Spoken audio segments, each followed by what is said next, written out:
So Perrin's backstory was needed to introduce his later struggles to new viewers.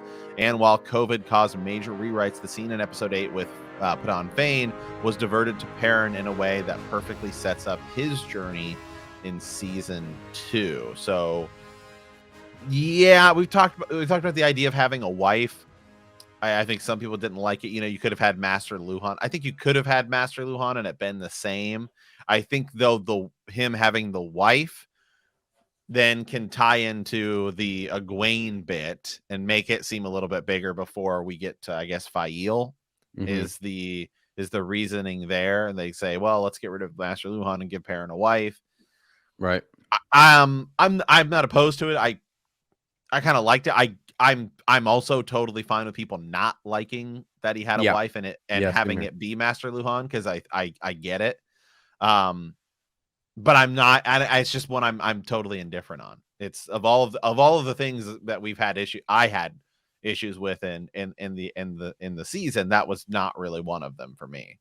Yeah, honestly, Matt and Perrin both, like this whole backstory situation.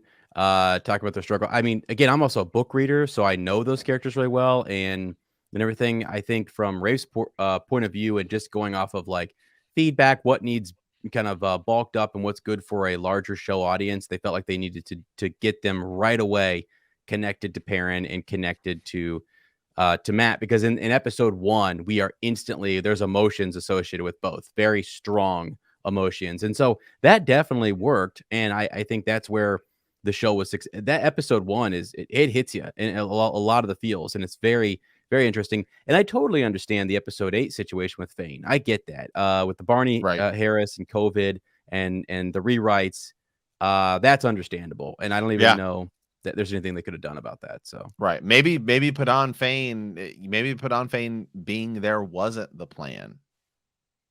And maybe because my issue is with Padon Fane being there and like you didn't build him up as a villain. Well, maybe the plan was he wasn't supposed to be, but he still steals the horn. So we need. It's one of these things where it's even this interview and a lot of these points we get still don't address. Like we need the tell all. Like this is exactly what happened and exactly why. Because Matt, I mean, there might have been more Padon Fane scenes that were cut. I mean, we saw some mole stuff that was cut. That would have been cool. Him showing the map and the through the ways, and that to me it's a little thing. I'm glad they gave us the still, because then I, at least in my head canon, can get more in the showverse. Loyal still showed